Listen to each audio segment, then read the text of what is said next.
Chapter 5. ASTORYFROMPENANG. This story is from Penang, and it happened between 2005 and 2006.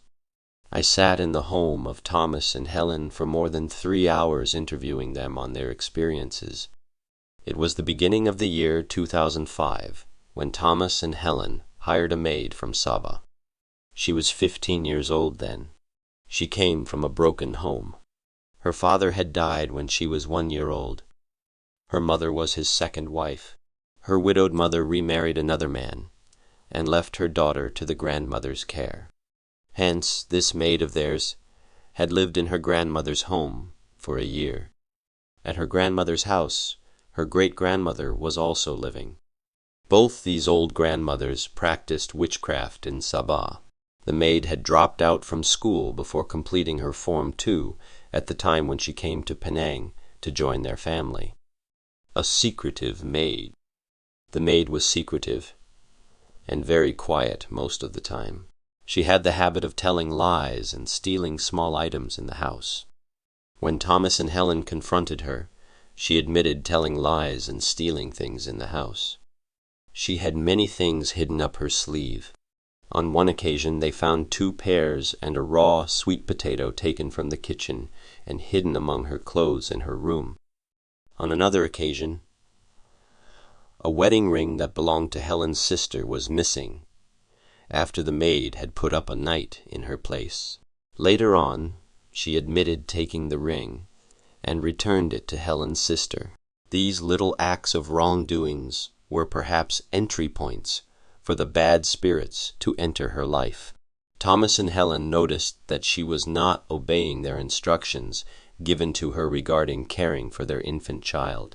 For instance, on one occasion, they told her to change the pampers in the morning, but this was not done until evening that day. On another occasion, they told her to warm up the baby food before feeding their child, but this was again not done. On another occasion, the maid had chicken pox, and she did not inform them until the symptoms appeared all over her. They had to send her away to a friend's house for a week until she was healed. They were concerned for the safety of their baby girl of 5 months. While staying with the friend for a week during her illness, she had also stolen some women's clothing belonging to the friend. Later on, she confessed to taking the clothes and then returned them to the owner. There were frequent instances where she was disobedient and irresponsible in her duties assigned to her. All these were perhaps little doors of entry points to invade her life in the end, discovering the tip of an iceberg. Then, one day it occurred to Helen that their maid was not behaving in a normal way because someone else was controlling her mind from a distance. Helen observed that she seemed to be listening to a voice that was telling her what to do. Helen asked her point blank, "You are not listening to me, but you seem to be listening to someone else talking to you. Is this correct?" She admitted some supernatural force in her was telling her what to do, and it was at this stage Helen discovered something. Helen was not at odds with her maid alone. She was fighting with supernatural forces manifested through the maid. It was like discovering the tip of an iceberg. Now, knowing how to help her maid, she and her husband called their pastors, Lawrence Randig and Francis Amir, to their house for a prayer session for her. This invitation of their pastors to pray for her opened up opportunities for an open confrontation with the spirits. There were 4 episodes of exorcism, written below in chronological order, rebellious and secretive in attitude. These episodes always happened on weekends when Thomas was away in Kuala Lumpur on business trips. It was sometime near the end of March 2006. Helen's baby was about 10 months old then. The weather was hot at that time. As usual, the maid was not obeying orders. Helen told her to give water to the baby with a bottle, but instead she was giving it using a cup. She seemed to be watching TV all the time and neglected her work. When Helen asked her why she was always watching the TV, She said she was addicted to it since she was young, and that in Sabah she had watched TV for 10 hours a day. She pleaded that she be given a chance to improve herself. She said she wanted some guidance and wished to be baptized. Helen arranged with someone to have Bible studies with her, but she studied with the person only on one occasion. Each time she was supposed to have Bible lessons, she locked herself in her room and refused to come out. Wild music can invite spirits. After the first stage of exorcism was over, the following week, the maid was listening to rock music played very loudly.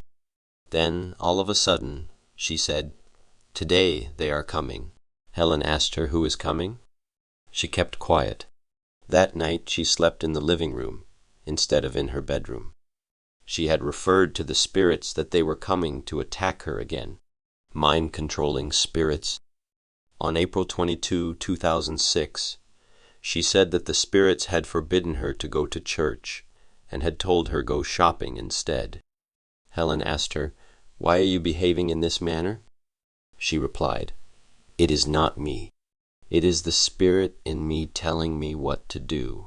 She said that the spirit also told her to discontinue the Bible studies. If she disobeys, her body would feel very hot. If she went to church, her feet would burn as if there were hot coals under her feet. On that Saturday morning, the maid's mother from Sabah telephoned her.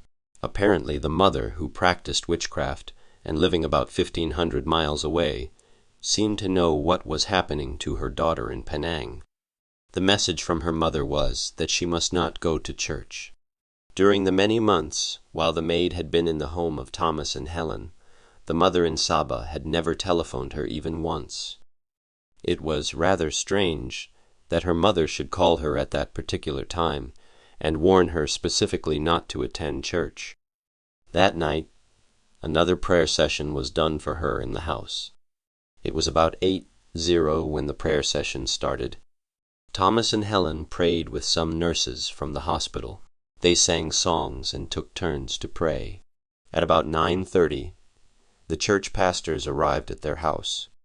They continued to sing, read the scriptures, and pray until 11:30. During prayer, the maid's eyes would roll within their sockets. Her body would act shocked, and she would become hysterical. During prayer, she said that she must not break her promise she had made with her grandmother. They asked her, "Your grandmother is already dead. What promise did you make with your grandmother?" It became apparent to them that the grandmother who had been practicing witchcraft in Sabah when she was alive had enslaved the mind of her granddaughter, surrendering all articles of witchcraft. Again, they asked her to surrender all articles of witchcraft. In her purse was found a small notebook in which were some Jawi writings. There was also a brown towel she often used to cover her head. These articles were believed to be charmed. Several people went into her bedroom, and there saw a black cloth tied to the window. It was rather strange why such a cloth be tied there for no reason. They knew at once it was another object of charm. They took it from the window and together with the other articles of charm collected from her, and burned them all. When this was done, the power of charm over her was broken. Prayer was going on in sessions until 3:30 on Sunday morning, April 23, 2006. Helen also phoned up her mother in Mengatal, Sabah, and informed her of what was going on in their house in Penang and requested special prayers. Helen's mother visited the local pastor there, George Abbey, and requested special prayers for them in Penang. The maid was partially delivered by that night of prayer. On that Sunday night she slept well. She chose to sleep in the living room instead of her bedroom. On the 25th of April, 2006, she reported to Helen that she saw some spirits standing a little distance from her in the living room. But she also said that those creatures with green eyes that used to crawl all over her body had disappeared. Struggle during baptism. On May 6, 2006, she was scheduled to be baptized in water. On Friday, May 5, she attended the Christian Youth Fellowship. When she returned home that night about 9:30, she reported to be feeling very unbalanced and weak. The spirits were trying to hinder her baptism. On May 6, during the rite of vow-taking and baptism, she was hysterical again. It took 3 pastors to calm her down and bring her into the baptistry. The spirits return. On May 27, 2006, a graduation ceremony was conducted for the nurses at the hospital. By this time, the maid was about 90% delivered from the spirits, but there was still a small remnant of them left in her. On that day, a tour was organized by the graduating class of nurses. In the tour, one of the places the parents and nurses visited was the Kek Lok Si Temple. The maid joined the tour group to go into the temple. At the temple, there was a gong that was hit loudly and repeatedly during their visit. At that moment, the maid was repossessed again. She later said that the sound of the gongs troubled her, and the spirits suppressed her mind, and she became hysterical. This time, 5 pastors calmed her down and prayed for her. They were Lajanim, Gerard, Randig, Francis, and Eugene from Sabah. Eugene and Lajanim were visiting Penang and had come to witness the graduation exercise of the nurses. The story ends here, at the time of writing. The future is yet to be seen. Lessons learned. Thomas and Helen learned much during those weeks of torment from the bad spirits. They learned these lessons first. They learned the reality of the existence of bad spirits in our world. Next, possessing objects of charm in the house invites the bad spirits into the house. They also learned that by going to places inhabited by bad spirits, one can invite them into their homes. Finally, the most valuable lesson they learned from that experience was that in exorcism, we should not have any kind of dialogue with bad spirits. Instead, we should commit ourselves to God and address our prayers to Him alone for help. We should focus our thoughts on God's promises when doing exorcism rather than on the spirits themselves.